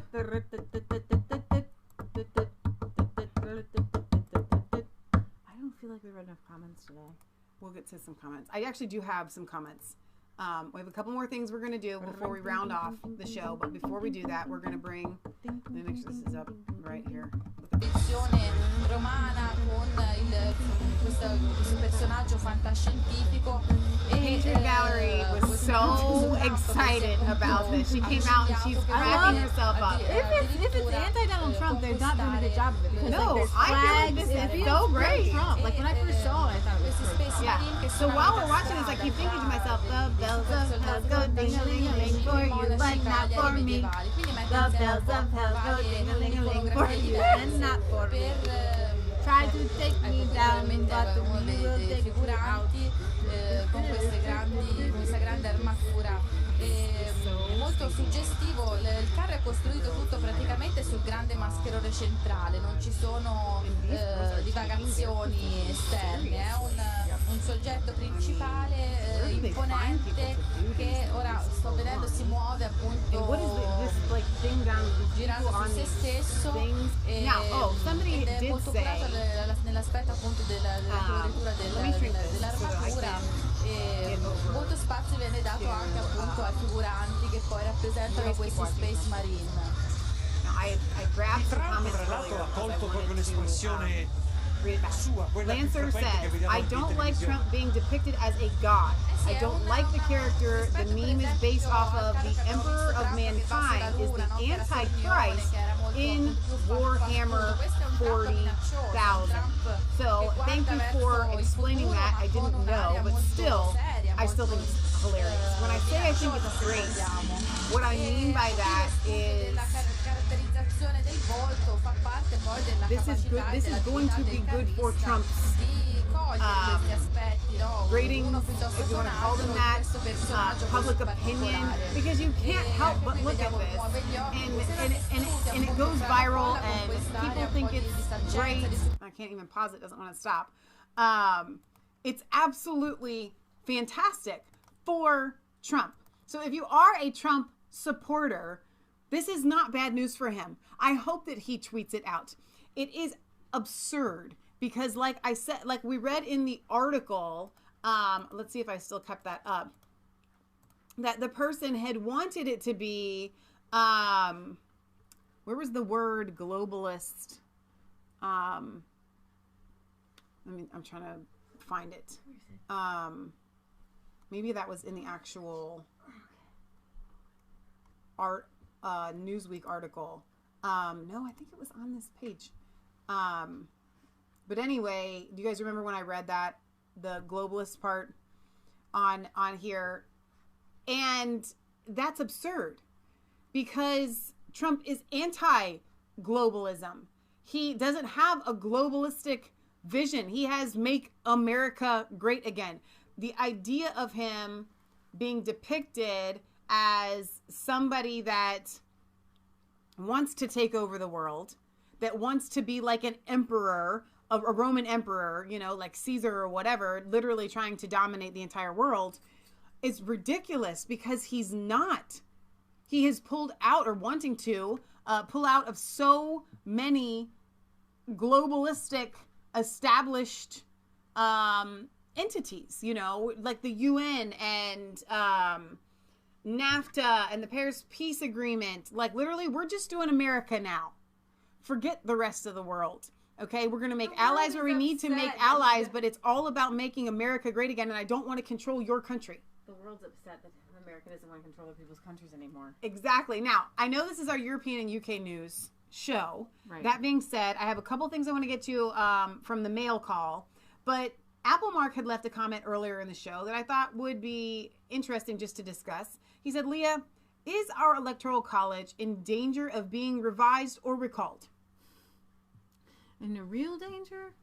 No. I don't think so either. I think you're okay. But are they trying to? Is this something that they are talking about? And it's because they can manipulate the popular vote easier than they can mess with the electoral college. And that's why they want to take it down. Because they know that they have the popular vote because they can sway California. Here's the thing. They only want to change it when the Democrats lose. Okay, the Republicans never want to change it when the Democrats win, according to the Electoral College. Mm-hmm. But I think it is actually easier to sway the Electoral College. Right. So they actually don't want to get rid of it. So Applemark says, think of the man hours it took for those artists to create that. We're talking about the giant Roman Emperor Trump. They are a country of artists and other talented folk and are very upset at what is happening to their countries. Country. Let's see. You wanted me to read comments here. If you guys have comments that you think are pertinent and want to leave them in the chat while we do this mail call. Now, Patrick Byram, I believe you sent this. I've been getting emails from Patrick about this Jesus Calling book, and so I'm assuming, since it came direct from Amazon without a note or who it was from, this is pure guess here, that this is from you. If it is, thank you very much. There are little gems. It is beautiful. I think this is leather bound book. And it's a book where you read every day. Yeah. You can do it from day by day, year by year. Right. With little words of encouragement, scriptures. He will have no fear of bad news. His heart is steadfast, trusting the Lord. Psalm 112:7. Fear not, for I am with you. Be not dismayed, for I am your God. I will strengthen you. Yes, I will help you. I will uphold you with my righteous right hand. Isaiah 41:10. And so above those scriptures would be a little passage that says, and this is just kind of a pep talk, as it were, an encouraging note that the author put with these scriptures. I am training you in steadfastness. Too many things interrupt your awareness of me. That's God. I know that you live in a world of sight and sound, but you must not be a slave to those stimuli. Awareness of me can continue in all circumstances, no matter what happens. This is the steadiness I desire for you. Don't let unexpected events throw you off course. We have to deal with that a lot in the news. Rather, respond calmly and confidently, remembering that I am with you. As soon as something grabs your attention, talk with me about it. Thus, I share your joys and your problems. I help you cope with whatever is before you. This is how I live in you and work through you. This is the way of peace. So it's literally just a daily devotional where you can open it up and get a word of encouragement. And I think it's fantastic. I've been enjoying the ones that you have sent, but now I have my very own here. So this is really, really awesome. And we can't thank you enough. It's beautiful, yeah. It is really, really beautiful. So there is that. And then Lori sent us a Valentine's Day card here that I haven't opened up yet. It's really pretty. May your Valentine's Day be especially blessed with all that makes you happiest. Happy Heart Day. God bless, Lori. I always enjoy your shows. Thanks for getting the truth out to the world. Have a great Valentine's Day. Take care. Best wishes. So thank you for that, Lori. That is absolutely fantastic. Now, what song was I going to sing? Create Me a Clean Heart. Oh, yeah. Guitar? Do you want to give them an update on the basement? Yeah, so, okay, update on the basement. I still have some wires to run. One of our best friends from not out of town, but an hour away, wanted to come down yesterday and go Goodwilling at our local thrift stores. And that was going to be Michelle's day of getting everything. And that was going to be my day of getting everything ready, but I chose to do that instead.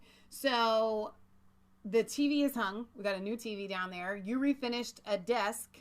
Well, it's not really a desk. It's an old radio cabinet that we will be sitting or standing behind. We have chairs, like bar stool sized chairs that are coming.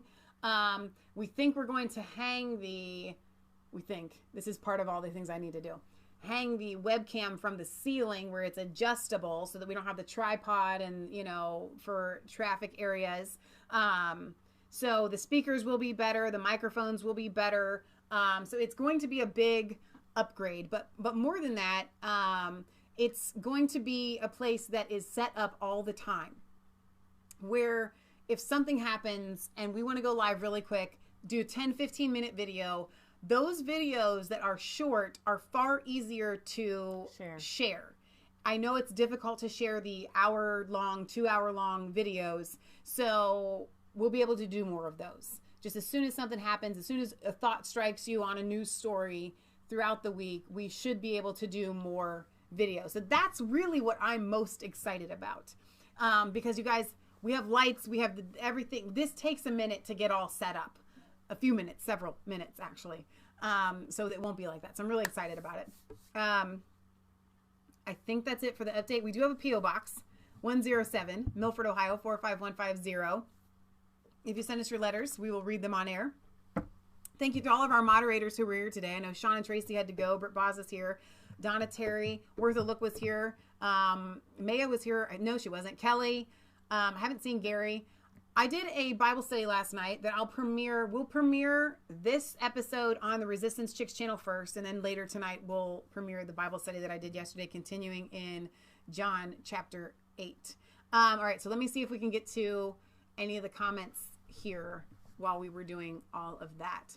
Alan says the popular vote might have been very different if the Electoral College was gone. Trump would have campaigned in California instead of Wisconsin. Mm-hmm. True. Exactly. I think they're afraid of the popular vote, honestly. Britt Blaza says Tommy Robinson is live now on Facebook and putting another dig at the BBC Panorama program. Hashtag #PanOdrama. Let's see. Kelly says, I made a comment last night about using cargo containers with Constantine wire once stack them like Legos for a fast and cheap wall for the time being. Let's see. Mike says we can put people into the cargo containers and send them back. Are you girls coming to the UK?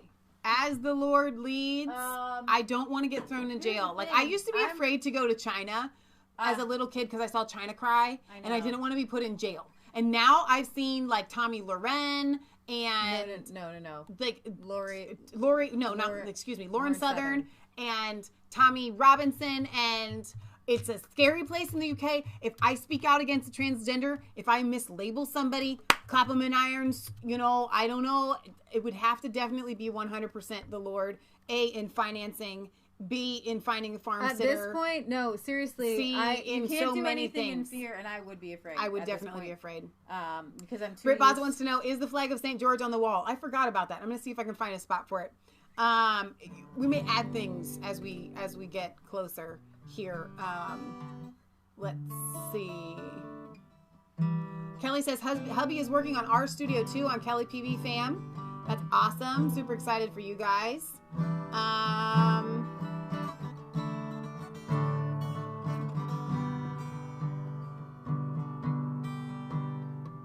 Donna Terry says one never knows when they are going to run into radical believers of off-the-wall propaganda.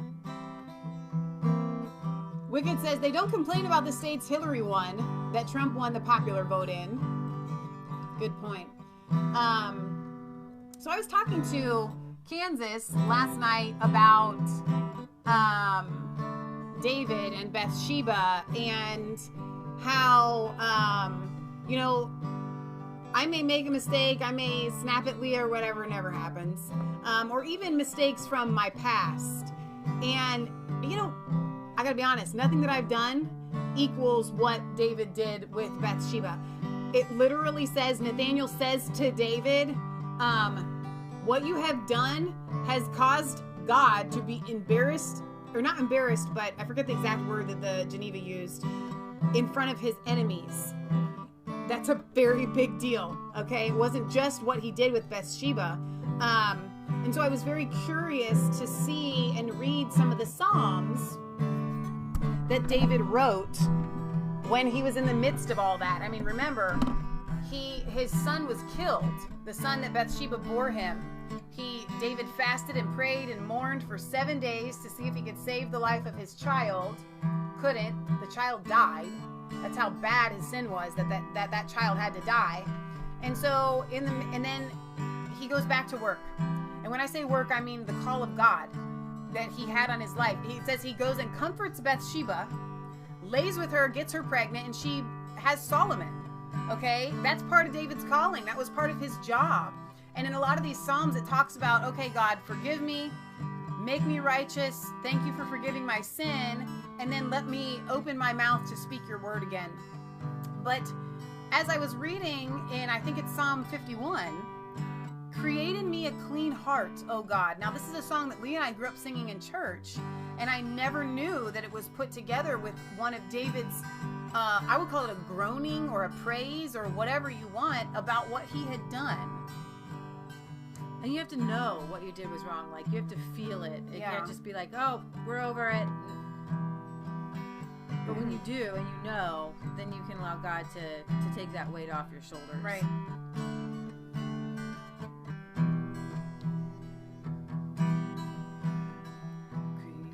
Create in me a clean heart, oh God, and renew a right spirit within me. Create in me a clean heart, oh God, and renew a right spirit within me. Cast me not away from thy presence so long, and take not thy Holy Spirit from me. Restore unto me the joy of my salvation, and renew a right spirit within me.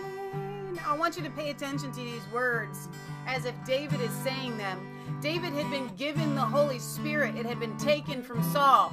We have the Holy Spirit because we have Jesus inside of us. But back then, it literally had to go from Saul to David. David is groaning. I have goosebumps all over me. He's groaning because God had taken, I'm guessing, the Holy Spirit from him. And David says, take not thy Holy Spirit from me. Restore unto me my salvation. Okay?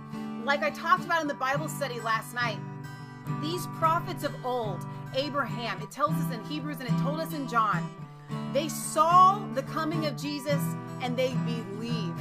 David saw the coming of Jesus and believed. Therein lies his salvation, okay?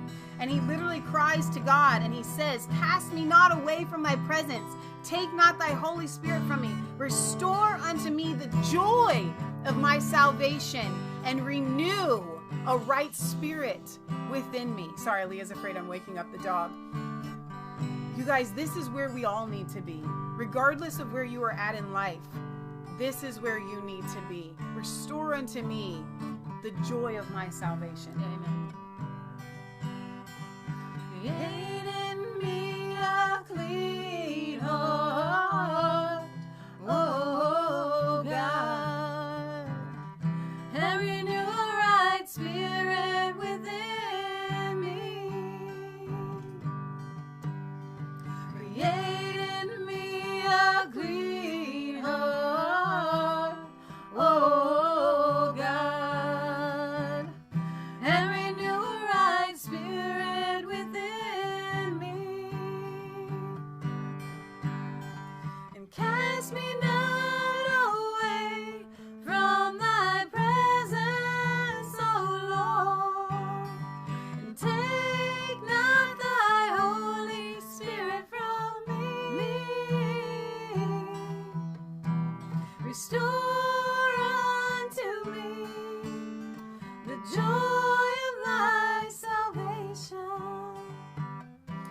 and renew a right spirit within me. Yeah, there's that transpose plus one No, negative. we're one. good. This is the right thing. This is good. One more time. Create in me a clean heart, oh God, and renew a right spirit within me.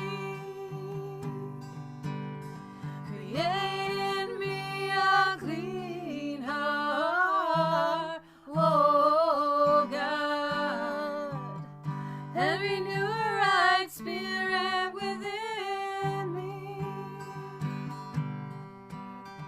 And cast me not away from thy presence, O Lord, and take not thy Holy Spirit from me.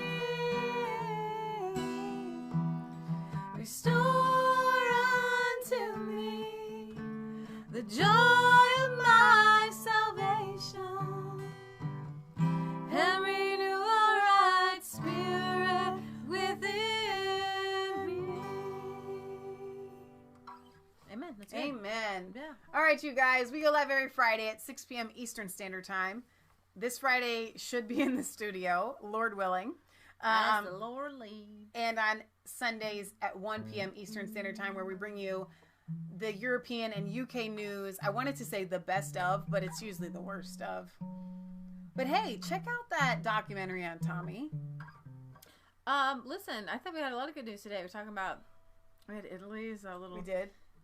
God, Trump. I still think it's great. Oh my gosh. Brian Robinson says, where I am in California is in the top 25 safest places in the whole U.S. It's true, but a blue stronghold. Figures. D. Potter says, I absolutely love it when they sing. Thank you, D. Potter, for that. Pamela says, tears of joy for all God's children. Stuart the Brit, the real UK isn't as bad as the MSM make it sound, as you and I know, but the chicks have to highlight these things to induce change here. Donna Terry says, I will wear my Make America Great Again hat, Trump hat out in public, but unfortunately, I also have to make sure I have my gun on me. I'm not even kidding you. I know. You're not joking. Patriot Gallery says, farms for everyone, then our countries are great, free, liberated, wealthy, blessed by God. God's blessings are a farm, a family, children, deep roots, gold and silver, real honest money with real honest laws. Hate is few, love is many, Pamela says. Lauren Southern is releasing Borderless soon. All right, you guys. Yeah, we're going to cover that when it comes out, the Borderless. Yeah, we definitely will. I'm excited about that. I think today we'll watch when I'm working in the basement, I'm going to watch that Tommy Robinson first episode to see what this Panorama arm of BBC did. You want to play that song? No, I'm not going to play anything. I'm going to get that. Oh, it sounds simple answers to many things. That's what that sounded like. Yeah. Okay, guys, we love you. God loves you. God bless. Remember, it's not just a conspiracy theory if it's the truth. My client that I was talking to the other day about everything Trump, I was talking to him about all these. I said, we cover everything, the conspiracy theories. And he interrupted me because I said, of the Federal Reserve, he said, that's not a conspiracy theory. That's true. And I said, well, that's our tagline. That's awesome. I know. You didn't tell me that. That's awesome. Yeah. All right, you guys, we love you. God loves you. God bless. We need to come up with this. We really need to come up with a song for our show. We do need to do that. All right. Have a wonderful, blessed rest of your Sunday. God bless, guys.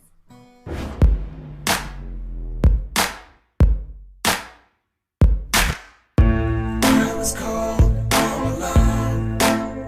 No place for